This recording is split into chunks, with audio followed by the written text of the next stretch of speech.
Muy bien. Bueno, hacemos una oración, ¿les parece? Y Muy empezamos. bien. En el nombre del Padre, y del Hijo, y del Espíritu Santo. Amén. Ven Espíritu Santo, llena los corazones de Los tus fieles corazones y de tus enciende fieles en y ellos el fuego encienden en eterno el de tu amor. fuego de tu amor. Envía, Señor, tu Envía tu Espíritu y todas las espíritu cosas serán para nuestra creadas vida y y renovó renovarás el la de la faz de tierra. la tierra. Oh Dios, que has instruido los corazones Envía de tu tus fieles con corazones la de tus luz del fieles con la luz Espíritu del Santo, Espíritu Santo. danos Danos a buscar los gustar de rectos todos los según el rectos mismo según el mismo Espíritu y espíritu gozar y siempre de su gozar para presencia. siempre de su consejo. Por Cristo nuestro Señor. Amén. Santa María del Rosario, ruega por Ruega nosotros. por nosotros. En el nombre del Padre, y del Hijo, y del Espíritu Santo. Amén. Amén. Bueno, siguen entrando alumnos. Muy bien. Bueno,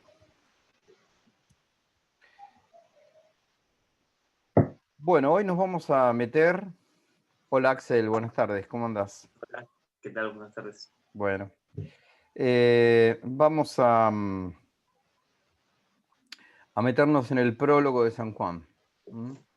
Vamos a hacer un estudio bíblico, más que nada, hoy mirando al Antiguo Testamento, ¿sí? Vamos a ver si hoy puedo escribir algo, creo que sí. Nosotros en el Evangelio según San Juan vamos a tener la palabra logos. Juan a Jesús lo llama el logos. Es lo que aparece en los antiguos manuscritos griegos. No sabemos si no hubo un sustrato arameo, como algunos exégetas suponen, que por la estructura literaria y algunos giros lingüísticos es probable que el original haya sido escrito en arameo. Nosotros lo más viejo que tenemos son fragmentos de papiros del siglo II que ya están escritos en griego.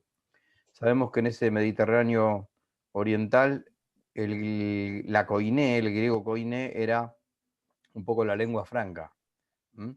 Era la lengua culta, la lengua que de algún modo aunaba todo ese crisol de pueblos y de personas pasando de un lado al otro por los puertos, sobre todo, y por las vías romanas. Todo el Nuevo Testamento nosotros lo estudiamos como lengua original en griego. Muy bien.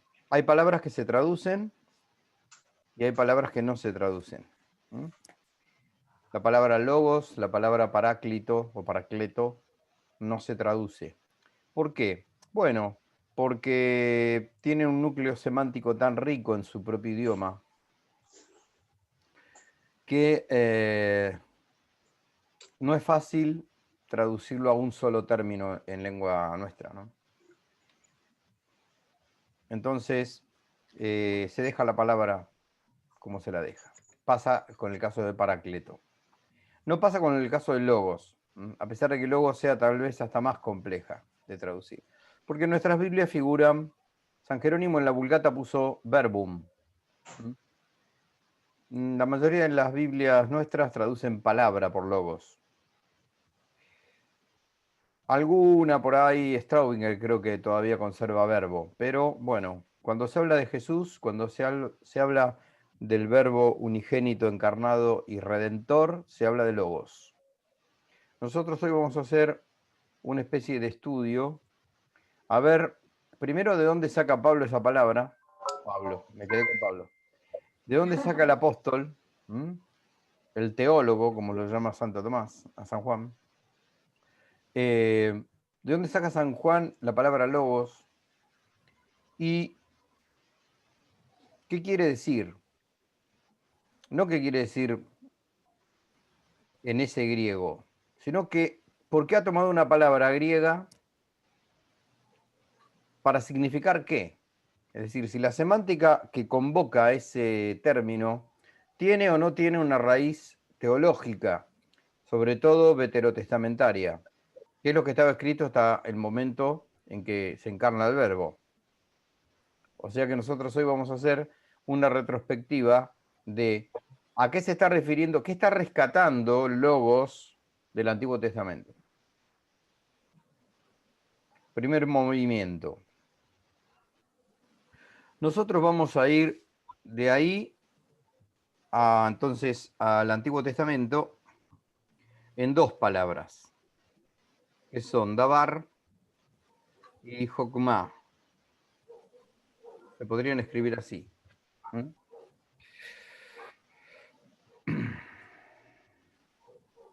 Dabar se puede traducir como palabra. Y jokmah como sabiduría. Y la voy a poner con mayúscula, perdón, a las dos. Porque nosotros vamos a ver cómo vienen viajando hasta el Señor y el Señor se escribe con mayúscula. Cristo es el Logos en tanto y en cuanto es la palabra hecha carne y en tanto y en cuanto es la sabiduría. Cuando en alguna letanía a María le decimos trono de la sabiduría, nos estamos refiriendo a esa sabiduría, a Cristo.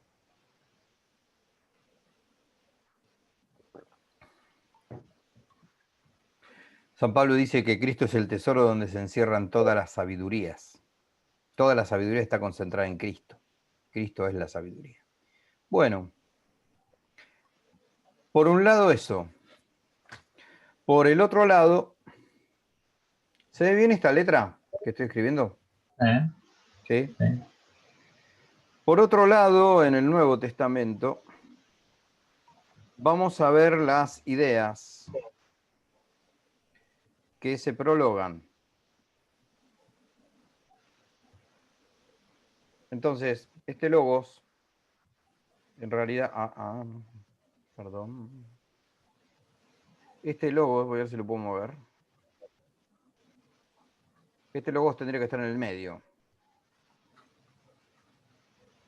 Exacto. Entre esto y esto. Hoy vamos a ir del logos para allá. ¿El cursor lo ven o lo veo yo solo? Sí, se ve. Lo vemos nosotros también. Este logo va a estar en el prólogo, ¿sí? Bueno, muy bien. Vamos a ir para atrás hoy. Creo que con esto vamos a tener bastante. ¿Ahí está? Hola Santiago, ¿cómo andás?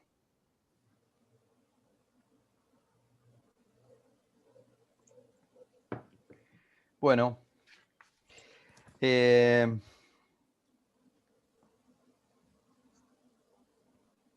Muy bien.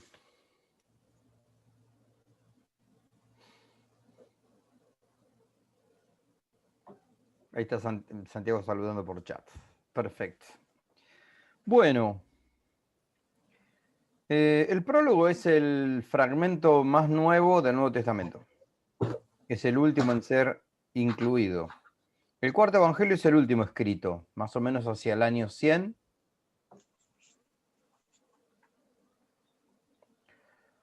Probablemente en Éfeso. Probablemente en Éfeso. Sabemos que el Apocalipsis está escrito en Patmos porque el mismo texto lo dice. El mismo Juan lo dice. Pero este no dice nada, Juan. Suponemos que es la última estadía de Juan, que es en Éfeso. Más o menos hacia el año 100. El prólogo es incluido ya al final de todo. ¿Sí? Hay algunos manuscritos que tienen el cuarto evangelio, pero sin el prólogo. Por lo cual es muy probable que sea una adición. De hecho, el prólogo dentro de sí mismo tiene adiciones internas, tiene interpolaciones que después les vamos a estudiar. No es un texto parejo, sí teológicamente parejo, pero tiene unos quiebres literarios que son evidentes. Evidentes que son agregados, me refiero adentro del prólogo, ¿no? Los pasajes que mencionan a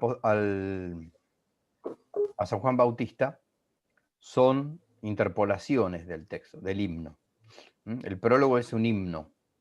Es un himno. Después, si tenemos tiempo en una de estas clases, háganme acordar que lo escuchemos en griego. ¿Sí? Vamos a ver que tiene una música, tiene una... Sí, tiene una musicalidad propia, el himno. Bueno. Muy bien.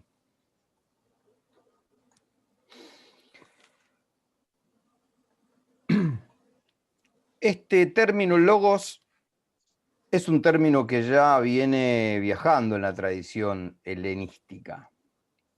¿Sí? Ya Heráclito usa el término logos. Hay un logos en Filón de Alejandría, también la palabra usada. Ni hablar de Platón y Aristóteles, sobre todo Aristóteles, ¿sí? Esa palabra ya estaba en ese ambiente lingüístico del siglo I. Bueno, ¿por qué elegirá esto? Bien, nosotros lo que vamos a estudiar es qué está tratando de condensar San Juan con esa palabra. Y lo que Juan va a tratar de condensar con ese término logos es dos términos que están acá de la teología sapiencial veterotestamentaria, que son el atributo de palabra de Dios, palabra de Yahvé, y sabiduría.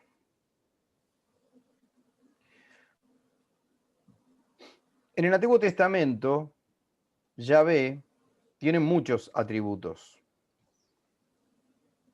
Es fiel, es verdadero,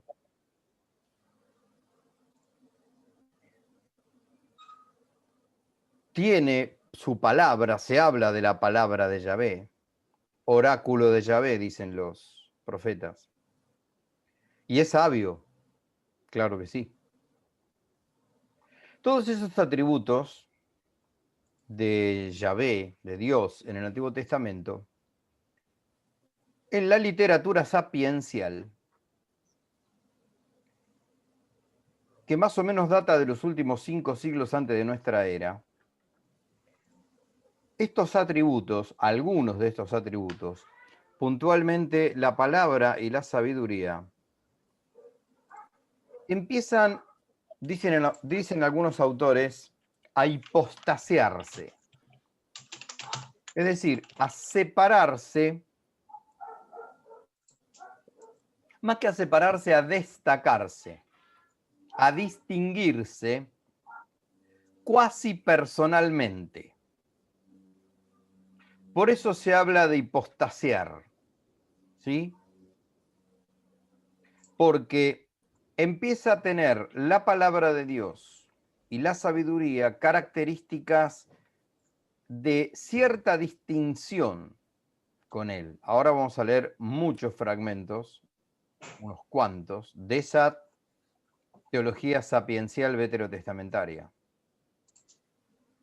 ¿Sí? Vamos a ver que tanto la palabra como la sabiduría tienen un rol cada vez más específico. A la vista de la revelación, recordemos aquello de Benedicto XV, el Antiguo Testamento se esclarece ante el Nuevo Testamento. Y el Nuevo Testamento tampoco puede ser entendido sin el Antiguo. Hay una unidad porque es toda la palabra de Dios que se está diciendo en la historia. La revelación, se está revelando a sí mismo. Claro, después de que el Verbo se hace carne y habita entre nosotros y creemos en Él, para tener vida eterna, claro, se ve esa insinuación y se entiende un poco mejor por qué la teología esta, que es una de las últimas en redactarse en el Antiguo Testamento, empieza a marcar una distinción, ¿no? Nunca una ruptura, por supuesto, pero sí una distinción casi personal entre Dios y su palabra, entre Dios y su sabiduría. Porque casualmente la que va a tener la misión de encarnarse va a ser la sabiduría de Dios, la palabra de Dios, el Hijo unigénito. Palabra eterna del Padre, no el Padre ni el Espíritu Santo, sino que el que se encarna es una de las tres personas que aún no están reveladas.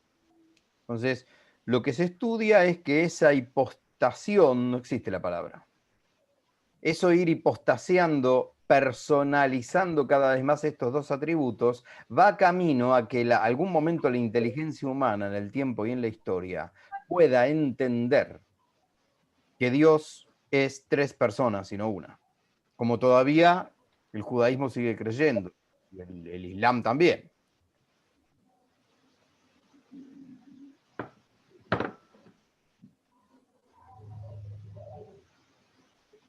Bueno, muy bien. Preparen el lápiz porque yo voy a leer muchas citas, si mi luz me ayuda. Esperen porque no veo bien acá.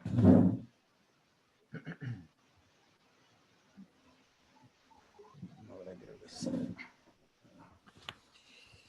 Voy a tirar muchas citas, no para que las busquen, sino para que las apunten y la escuchen.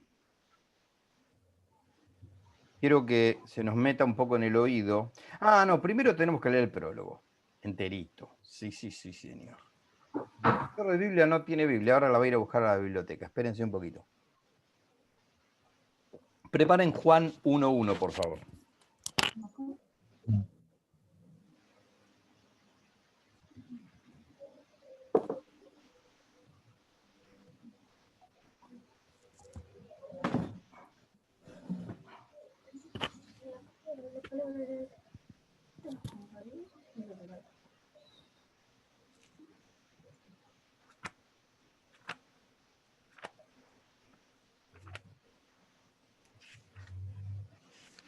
Bueno.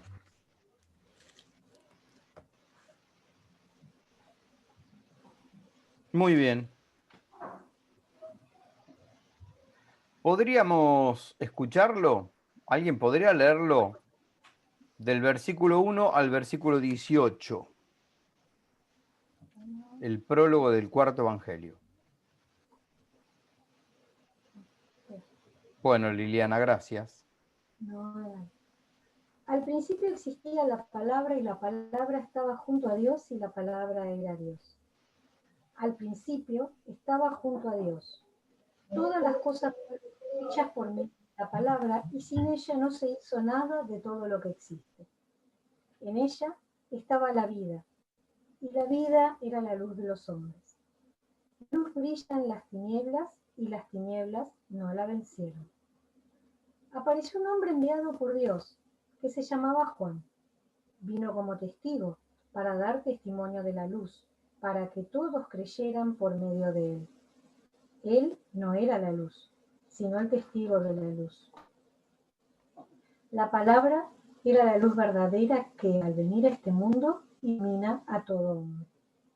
Ella estaba en el mundo y el mundo fue hecho por medio de ella, y el mundo no la conoció. Vino a los suyos y los suyos no la recibieron. Pero a todos los que la recibieron, a los que creen en su nombre, les dio el poder de llegar a ser hijos de Dios. Ellos no nacieron de la sangre, ni por obra de la carne, ni de la voluntad del hombre, sino que fueron engendrados por Dios. Y la palabra se hizo carne y habitó entre nosotros. Y nosotros hemos visto su gloria, la gloria que recibe del Padre como Hijo único, lleno de gracia y verdad. Juan da testimonio de él al declarar: este es aquel del que yo dije, el que viene después de mí me ha precedido, porque existía antes que yo.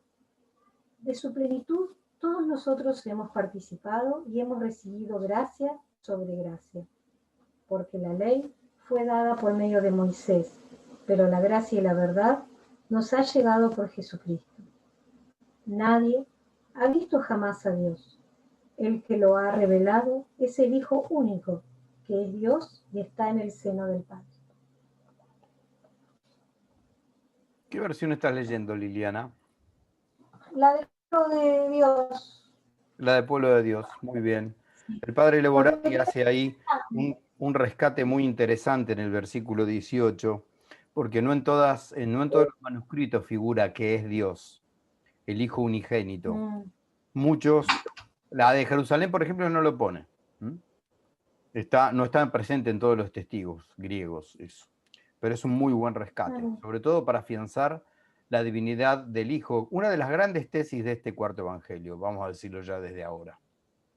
Si hay que pensar cuál es el objetivo de San Juan, entre otras cosas, es demostrar la divinidad del Hijo, sin lo cual es imposible penetrar en una teología trinitaria, si no se demuestra que el Hijo es Dios. Mucho menos se va a poder demostrar que el Paráclito también lo es. Bueno, Con la reforma litúrgica del Vaticano II, este pasaje se nos fue de los oídos, porque en la misa de Pío V, en la misa tridentina, después de que termina la misa, antes del saludo de la bendición, se lee el prólogo, ¿no? Bueno, lo podríamos tener mucho más en la oreja todavía de lo que lo tenemos. Bueno, bien, ahora, con este pasaje sonándonos, vamos a ir a zambullirnos en algunos fragmentos de la teología sapiencial del Antiguo Testamento. ¿Sí? Bueno, vamos primero a Proverbios 8:22.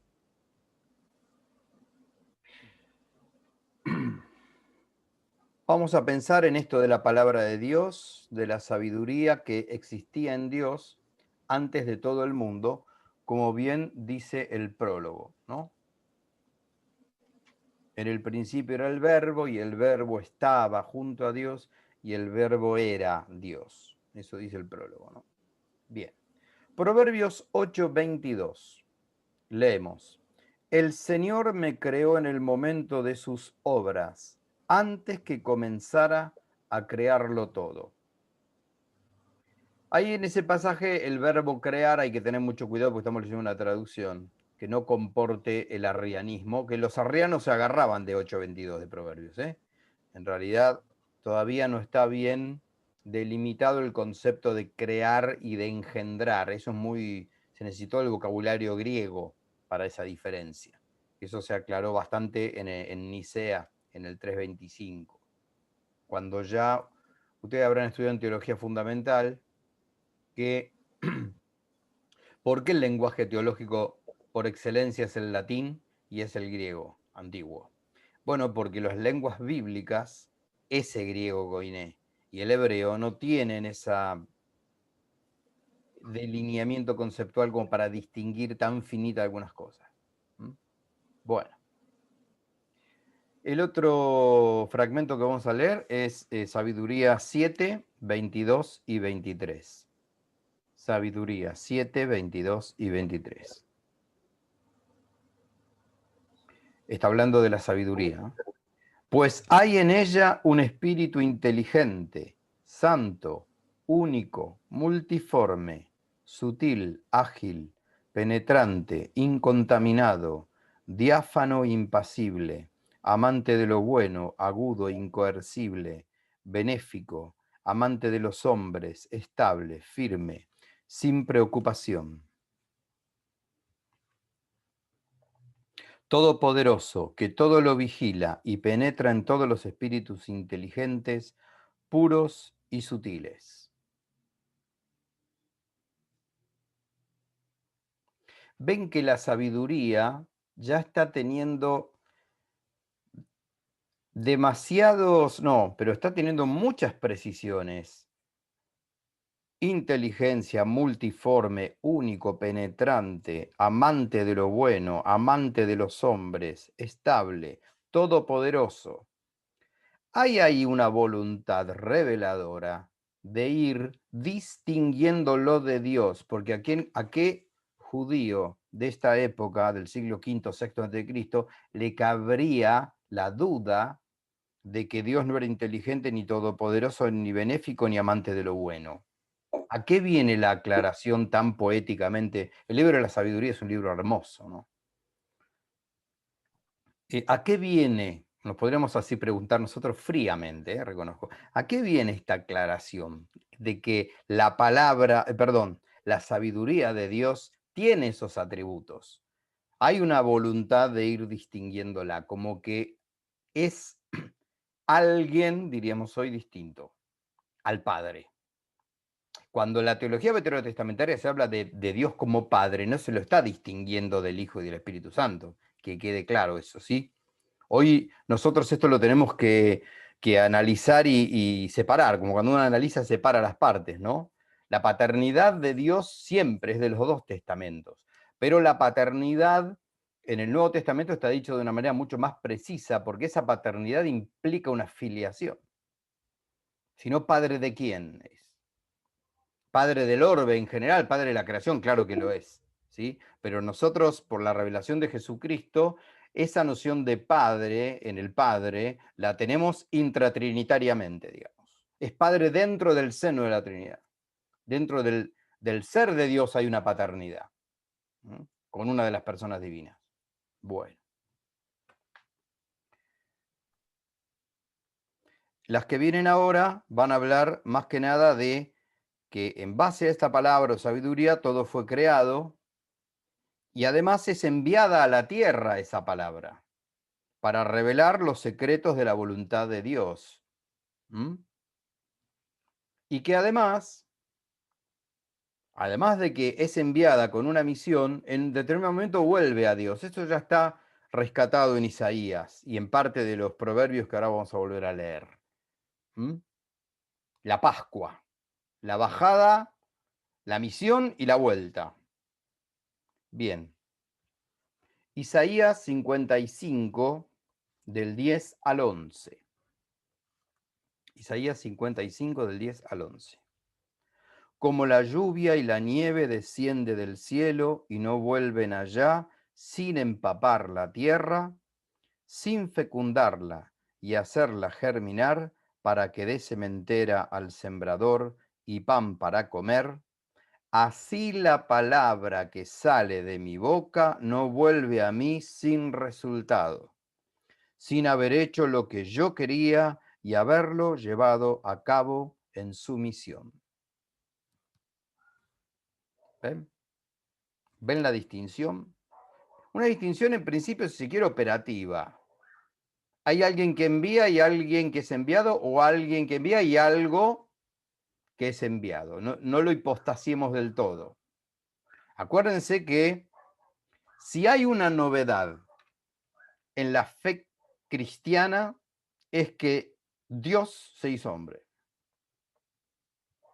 Ninguna otra religión, a ninguna otra religión le cabe, pero ni aproximadamente semejante cosa. Ninguna.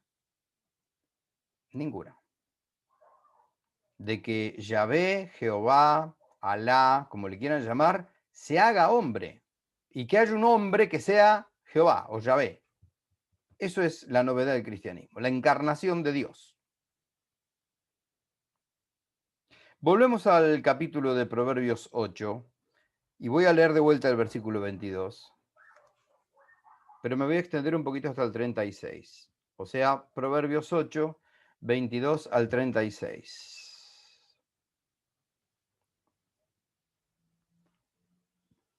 El Señor me creó en el comienzo de sus obras antes que comenzara a crearlo todo. Eso lo leímos. Desde la eternidad fui constituida. Desde el comienzo, antes del origen de la tierra. Cuando el abismo no existía, fui yo engendrada. Cuando no había fuentes ricas en aguas, antes que los montes fueran fundados, antes de las colinas, fui yo engendrada. Cuando aún no había hecho la tierra y los campos, ni los elementos del polvo del mundo. Cuando estableció los cielos, allí estaba yo. Cuando trazó un círculo sobre la faz del abismo, cuando condensó las nubes en lo alto, cuando fijó las fuentes del abismo, cuando asignó su límite al mar para que las aguas no salieran de sus límites, cuando echó los cimientos de la tierra, yo estaba a su lado como arquitecto. Yo era cada día sus delicias. El versículo 3 del prólogo, interrumpo un poquito. El versículo 3 del prólogo nos había hecho escuchar: todo se hizo por ella y sin ella no se hizo nada de lo que existe. ¿Ven? Sigo con Proverbios. Yo era cada día sus delicias, recreándome todo el tiempo en su presencia. ¿Ven la distinción? Dios frente a sí tiene algo o alguien. Por lo tanto, hijos míos, escuchadme. Dichosos los que siguen mis caminos. Siempre la sabiduría habla. Escuchad mis avisos y seréis sensatos, no los rechacéis. Dichoso el hombre que me escucha, velando a mis puertas día tras día, vigilando a la entrada de mi casa, porque quien me encuentra, encuentra la vida y obtiene el favor del Señor. Pero el que me ofende se daña a sí mismo, y todos los que me odian a mí aman la muerte. ¡Wow! Pensemos en siglo IV, siglo V antes de Cristo. La sabiduría nos pone frente a Dios. El estar aguardando la sabiduría, anhelándola como un tesoro más preciado, es ganarse el favor del Señor. O sea que ya hay dos acá. ¿Ven cómo empieza a hipostasiarse? Bueno, yo con los años de ir enseñando esta parte de la materia, a mí se me hace que esto es como una glosa del prólogo. Como una glosa, si se quiere, hasta poética. Parece el prólogo según San Juan, pero más poéticamente dicho, porque además es más abundante esto que 18 versículos, ¿sí? Bueno, ¿vamos bien? Muy bien. Otra cita larguita también. Sirácida o Eclesiástico 24, 3 al 32. Si se corta, subimos, ¿sí? Porque ya tengo la cuenta regresiva ahí.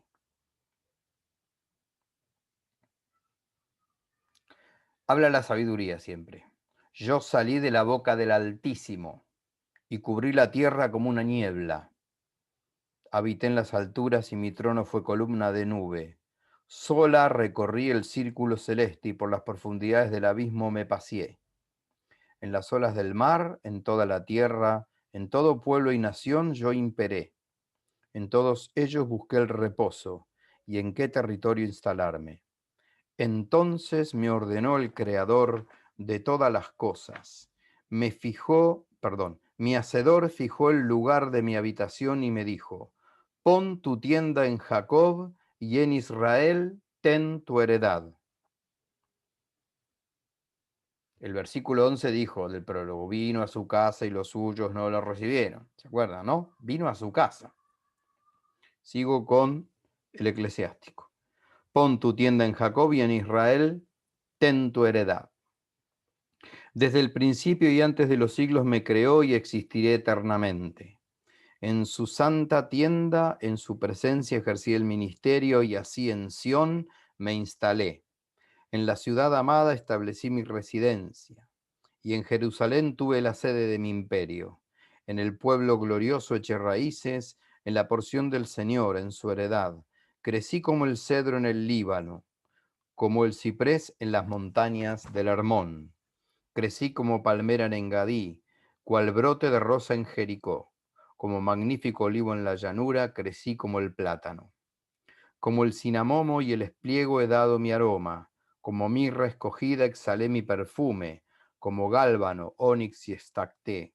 Y como perfume de incienso en el tabernáculo. Yo extendí como terebino mis ramas, y mis ramas están llenas de gracia y de majestad. Como vid eché hermosos sarmientos y mis flores dan frutos de gloria y de riqueza. El versículo 12 del prólogo nos va a decir: pero a todos los que la recibieron les dio el poder de hacerse hijos de Dios, a los que creen en su nombre. De algún modo los dos escritos están hablando de lo mismo de distintas formas.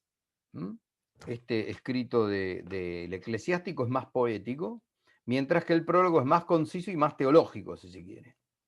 Termino con el pasaje del Eclesiástico. Porque mi recuerdo es más dulce que la miel, y poseerme más dulce que el panal.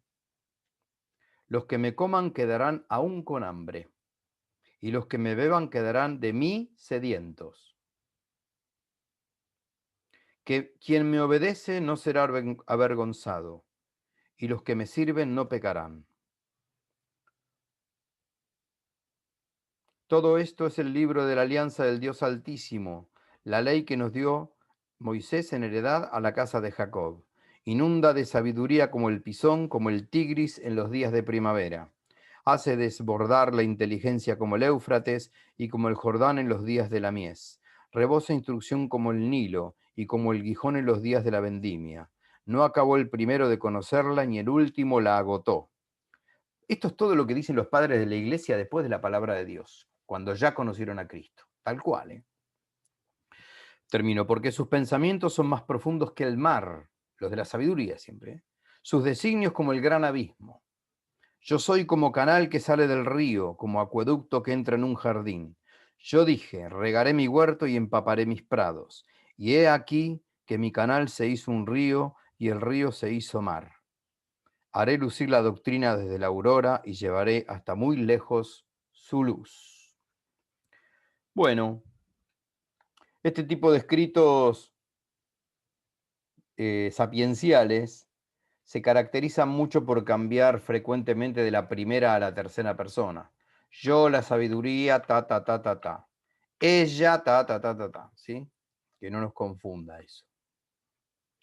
Bueno, muy bien.